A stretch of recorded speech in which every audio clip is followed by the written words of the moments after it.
Minasyaitonirrajim. Bismillahirrahmanirrahim. Alhamdulillahirabbil alamin. Wassalatu wassalamu ala asyrafil anbiya'i wal mursalin sayyidina Muhammad wa ala alihi wa sahbihi ajma'in, amma ba'd. InsyaAllah untuk hari ini Maklumat akan meneruskan pembelajaran untuk subjek Pendidikan Syariah Islamiah tingkatan 4. Jadi video ini boleh dilihat semula, terutama kepada mereka yang tidak sempat mengikuti kelas online Mu'allimah dia menerusi aplikasi Google Meet. Okey, insyaAllah sebelum Mu'allimah mula, Mu'allimah nak tayangkan satu video, satu gambar. Pertama, berita mengenai warga emas meninggal dalam pesawat ke Tanah Suci, yang mana meninggal dalam kapal terbang lah. Yang kedua, satu poster mengenai badal haji atau upah haji. Jadi, persoalan yang Mu'allimah nak timbulkan untuk kita sama-sama berfikir, dan persoalan ini kita akan cuba untuk jawab sepanjang penerangan Mu'allimah menerusi video ini, iaitu adakah tergugur kewajipan haji apabila berlakunya kematian? Adakah apabila seseorang itu mati sebelum mengerjakan haji, maka terlaksana ataupun tergugurlah kewajipan dia, tuntutan dia untuk melaksanakan rukun Islam yang kelima walaupun dia berkemampuan. Dan yang kedua, kita akan lihatlah juga apakah hukum badal haji, bagaimana dan adakah boleh untuk kita mewakilkan diri kita menjadi wakil kepada abang, adik, mak atau ayah untuk melaksanakan haji. Jadi itu persoalan yang akan kita jawab, kita akan rungkaikan satu persatu, insya-Allah. Kepada slide yang kedua, okey, ini topik yang kita akan pelajari, niabah haji, Pendidikan Syariah Islamiah tingkatan 4, boleh rujuk buku teks muka surat 110. Okey, menerusi topik ini, Mu'allimah akan cover 5 hasil pembelajaran utama. Yang pertama adalah pengertian niabah haji. Kita akan lihat apa pengertian niabah haji dari segi bahasa dan istilah, dan apakah dalil-dalil yang menunjukkan pensyariatan niabah haji di dalam Islam. Yang kedua, kita akan lihat syarat niabah haji, syarat kepada si mati ataupun kepada orang yang kita nak buat haji untuk dia, dan syarat bagi wakil yang tolong buat haji. Yang ketiga, hukum pelaksanaan niabah haji. Di sini ada sedikit khilaf ulama, yang mana ada dua pandangan dan kita akan pergi nantilah. Dan yang keempat, menilai kepentingan niabah haji dalam kehidupan kita.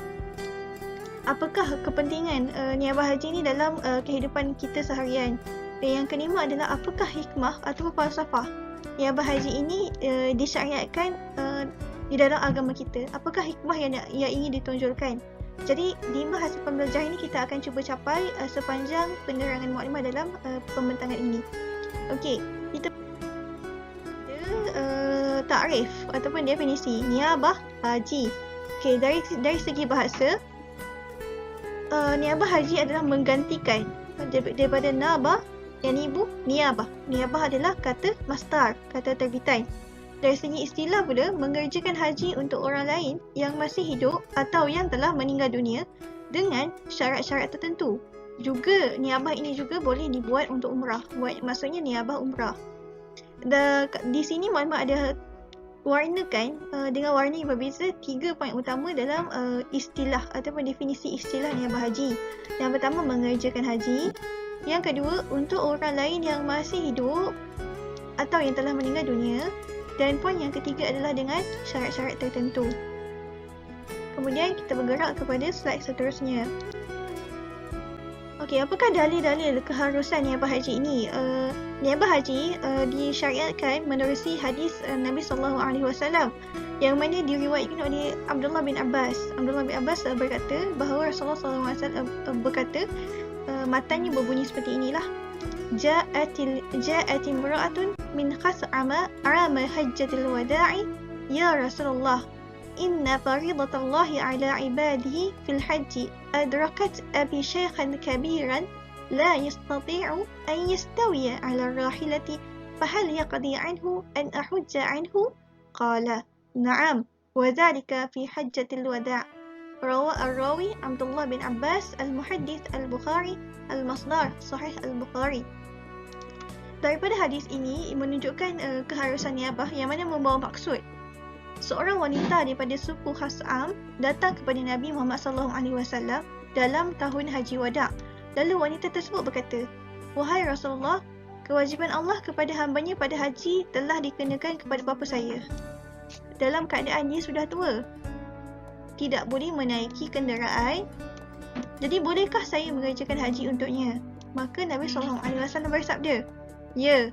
Dan peristiwa ini terjadi ketika Haji Al-Wada'. Maksudnya persoalan yang ditanyakan oleh wanita ini berlaku ketika Haji Al-Wada', haji terakhir yang dilakukan oleh Rasulullah SAW sebelum kewafatan baginda. Dan hadis ini diriwayatkan oleh Abdullah bin Abbas, salah seorang daripada sahabat Nabi. Dan muhaddis yang mengumpulkan hadis ini adalah Imam Bukhari di dalam kitabnya Sahih Al-Bukhari. Jadi menerusi hadis ini menunjukkan bahawa adanya keizinan daripada Nabi untuk niabah haji, untuk melakukan niabah haji bagi orang yang sudah meninggal ataupun untuk orang yang tidak mampu mengerjakan haji tetapi dia masih hidup. Okey, kita pergi kepada slide seterusnya. Apakah hukum niabah haji? Okey, di sini ada dua pandangan hukum, ada sedikit khilaf antara dua pandangan. Pertama, jumhur ulama mengatakan, ulama daripada mazhab Hanafi, mazhab Syafi'i dan juga mazhab Hanbali mengatakan bahawa hukum untuk niabah haji ni adalah harus. Jadi ini harus Jadi niabah haji bagi orang yang masih hidup ataupun sudah meninggal dunia. Maksudnya kalau kita nak buat niabah haji untuk sesiapa sahaja yang dah meninggal dunia ataupun yang tak mampu untuk mengerjakan haji disebabkan sakit, keuzuran dan sebagainya, maka hukumnya adalah harus. Manakala mazhab Syafi'i pula memperincikan bahawa wajib bagi orang yang tak mampu untuk tunai sendiri, tapi pada masa sama dia berkemampuan dari segi duit untuk upah orang lain, maka wajib untuk orang tersebut mengupah orang lain untuk menyelesaikan tanggungjawab haji bagi dia. Dan niabah haji wajib ke atas orang yang meninggal dunia dalam keadaan dia telah cukup syarat tapi tidak sempat. Bagi contoh tadi yang berita tadi kan, warga emas itu dia dapat panggilan haji, berarti dia cukup syarat berkemampuan. Tetapi Allah panggil dia dulu kan, ajal dia tiba di saat dia berada di dalam kapal terbang. Jadi apa yang berlaku, ahli keluarganya wajib untuk membuat niabah haji ke atasnya untuk menyelesaikan, tak semestinya ahli keluarga lah, tetapi sesiapa saja dia perlu untuk menyelesaikan haji dengan melakukan niabah haji, wakil haji tu. Dan upah haji untuk melakukan niabah haji ini perlu diambil daripada harta peninggalan sebelum faraid. Maksudnya sebelum harta, sebagai contoh, harta yang dia ada RM1 di dalam bank. Sebelum harta RM1 itu dibahagikan kepada waris si mati, dan si mati itu belum mengerjakan haji, maka upah haji perlu diambil sedikit daripada RM1 itu sebelum difaridkan. Macam tu, kena simpan siap-siap. Manakala mazhab yang kedua adalah menurut mazhab Maliki, bahawa niabah haji ini tidak sah kecuali jika telah diwasiatkan. Maksudnya kalau si mati ataupun orang yang hidup ataupun meninggal dunia sebelum dia tak mampu buat ataupun dia mati, dia telah mewasiatkan kepada sesiapa untuk membuatkan haji untuk dia. Namun walau bagaimanapun hukumnya adalah makruh, kerana mazhab Maliki berpegang kepada kaedah asal dalam ibadah, iaitu tidak boleh berlaku niabah dalam ibadah badannya, tidak boleh berlaku wakil atau pergantian dalam ibadah badan, ibadah yang bersifat jasad seperti solat, puasa dan juga haji sebagai contohnya. Okey, kita bergerak kepada apakah syarat-syarat sah niabah haji. Bila kita tahu ahli keluarga kita sedang sakit tenat, kita perlu tahu dulu apa sebenarnya syarat-syarat untuk kita melakukan haji bagi pihak dia. Yang pertama, orang yang nak melakukan, orang yang contoh yang sakit tadi tu, yang tak mampu untuk melakukan haji kerana ketidakmampuannya, pertama dia mestilah cukup syarat wajib haji, iaitu dia adalah cukup syarat al-aqil, berakal, dia baligh, istita'ah, berkemampuan dan sebagainya. Syarat wajib haji ni kita telah cover, kita telah pelajari dalam topik haji dan umrah. Boleh rujuk kembali video tu. Yang kedua, orang yang dilakukan niabah haji itu perlu dipastikan bahawa dia tidak mampu tunai haji dengan sendiri. Maksudnya sama ada dia sakit ataupun dia mati, meninggal dunia sebelum sampai dia menunaikan haji. Dan yang ketiga, bagi yang masih hidup dan sakit, ketidakmampuan itu, keuzuran itu mestilah berterusan. Maksudnya sakit yang dihadapi itu adalah sakit kronik yang kita tahu yang macam mungkin susah untuk sembuh. Bukanlah orang kata sakit setakat demam ataupun patah kaki, tak. Itu sakit yang boleh sembuh kan, yang doktor boleh bagi, yang doktor boleh rawat dan boleh sembuh dalam satu tempoh tertentu.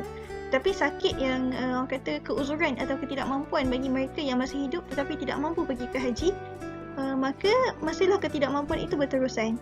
Contoh, sebagai contoh, dia memang terlantar di atas katil, lumpuh, memang tidak mampu bergerak dan sebagainya. Mula syarat-syarat niabah haji, tapi syarat ini kepada orang yang ingin melakukan niabah haji. Maksudnya wakil lah, wakil buat haji kepada orang lain. Pertama, wakil tu mestilah baligh. Yang kedua, dia mestilah berakal. Yang ketiga, dia mestilah telah mengerjakan haji untuk diri dia dulu. Yang keempat, mendapat keizinan wakil, sama ada wakil daripada ahli keluarga, keizinan sebagai wakil, maksudnya dia mendapat keizinan daripada ahli keluarganya dulu ke ahli keluarga si mati atau ahli keluarga orang yang sakit tu. Yang kelima, dia mesti berniat niabah. Dia ada niat dia tersendirilah. Dan yang terakhir adalah berniat ihram di miqat bagi orang yang diwakilkan. Kalau orang yang diwakilkan itu menetap di Mekah, maka dia perlu berniat ihram di miqat bagi mereka yang datang dari Mekah, daripada luar tanah haram. Okey, contoh kepentingan niabah haji dalam kehidupan. Okey, apa sebenarnya bila kita teliti, apa sebenarnya kepentingan, pentingkah sebenarnya Islam mensyariatkan niabah haji ini? Jadi ada 5 aspek utamalah yang kita boleh lihat, orang kata perspektif yang kita boleh lihat kepentingan niabah haji ini dalam kehidupan kita, dalam kehidupan seorang muslim kan. Yang pertama, memberi peluang kepada orang sakit ataupun yang meninggal untuk tunai kewajipan. Sebab rukun Islam ini tidak akan, kewajipan melaksanakan rukun Islam tidak tergugur kecuali jika tidak berkemampuan. Contoh dalam haji, kita wajib, setiap individu muslim wajib untuk melaksanakan rukun yang kelima, iaitu haji, sekiranya dia telah mencukupi, telah capai al-istita'ah, iaitu kadar kemampuan. Dia ada kadar kemampuan dari segi kesihatan ataupun dia ada duit, memang cukup duit untuk mengerjakan haji, tetapi tiba-tiba dia meninggal. Contoh meninggal, na'udzubillah min zalik, meninggal kerana aksiden dan sebagainya, ataupun tiba-tiba dia terlantar jatuh sakit dan menyebabkan dia tak mampu lagi untuk pergi ke tanah Mekah. Maka ini adalah salah satu ruang untuk dia menyelesaikan tanggungjawab dia. Yang kedua, mengeratkan hubungan silaturahim antara ahli keluarga. Yang ketiga, niabah haji ini juga memupuk semangat kerjasama, sangat semangat tolong-menolong dalam kita buat ibadah. Kerana walaupun ibadah ini antara kita dengan Allah, tetapi pada masa yang sama Islam menggalakkan kita untuk saling membantu dalam melaksanakan ibadah. Dan yang keempat, tanam rasa prihatin kepada mereka yang tidak berupaya, yang telah meninggal dunia. Dan yang terakhir adalah peluang berbakti kepada ahli keluarga. Ini mungkin salah satu daripada peluang untuk kita berbakti kepada ibu bapa kita yang telah meninggal dunia, yang mungkin belum sempat mengerjakan haji. Apakah hikmah niabah haji ini? Okey, hikmah ni kita akan dapat lihatlah apa hikmah pensyariatan. Tadi kepentingan, ini adalah hikmah. Hikmah ni maksudnya apakah maqasid ataupun tujuan syariat ini diturunkan, apa yang kita boleh nampak sebenarnya kan. Yang pertama, rahmat Allah kepada manusia dengan berusaha kepada dalam ibadah. Maksudnya bila niabah ini disyariatkan, maka itu menunjukkan bahawa agama ini adalah agama yang rahmah, memberi keringanan kepada mereka yang memerlukan.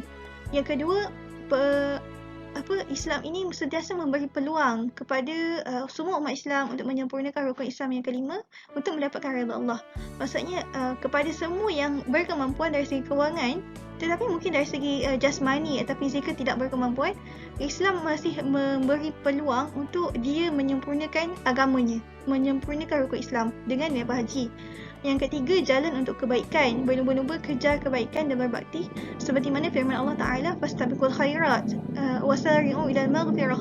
Banyak lagi ayat Al-Quran dalam yang menyebut tentang kewajipan ataupun kita perlu untuk mengejar-ngejar ruang kebaikan kita kan. Yang keempat, lambang keprihatinan kita kepada mereka yang mungkin tidak berupaya, sakit, diuji, ditimpa kematian, ditimpa kesakitan. Dan yang terakhir adalah kita percaya rukun haji ini adalah salah satu daripada rukun Islam dan telah menjadi syiar Islam yang utama yang mana kita mengenali orang lain juga mengenali Islam ini dengan rukun Islam ini, iaitu haji kan. Maka kita perlu haji ini perlu diberi keutamaan untuk kita laksanakan. Sebelum Mukadimah akhiri penerangan Mukadimah, peringatan lah, bukanlah peringatan, ini salah satu daripada orang kata apa yang kita boleh buat balik lah kan. Niabah haji ini menunjukkan bahawa syariat ini sangat luas kan, dan pada masa yang sama satu peringatan kepada kita. Maksudnya ajal maut itu di tangan Allah. Mungkin hari ini kita tangguh-tangguh ataupun kita rasa tak nak lagi lah rasa nak buat haji kan. Duit kita di bank mungkin dah cukup, 30,000, 40,000 mungkin dah cukup. Tapi kita tak rasa nak buat haji kan. Jadi kita kena ingat kan, ajal maut tu di tangan Allah. Meskipun kita rasa macam ajal maut tu di tangan Allah, tapi kita perlu ada azam untuk kita melaksanakan haji kita sendiri. Dan untuk kita ni yang muda-muda, tak salah untuk kita membuka akaun tabung haji terlebih dahulu, lebih awal. Mungkin daftar haji, kerana itu salah satu daripada azam dan bukti usaha kita untuk menyelesaikan tanggungjawab kita dalam rukun Islam yang terakhir, insyaAllah kan. Sama-samalah kejar rukun Islam itu, sama-sama cuba menjadikan kita manusia yang berkemampuan, insyaAllah kan. Jadi jika ada soalan, boleh ajukan persoalan kepada Mukadimah atau ruang boleh PM belakang lah, insyaAllah kan. Wallahu a'lam bishawab. Yang baik itu datang daripada Allah, yang kurang itu dan kelemahan itu datang daripada Mukadimah sendiri. Mukadimah akhiri penerangan Mukadimah dengan wabillahi taufiq wal hidayah. Wassalamualaikum warahmatullahi wabarakatuh.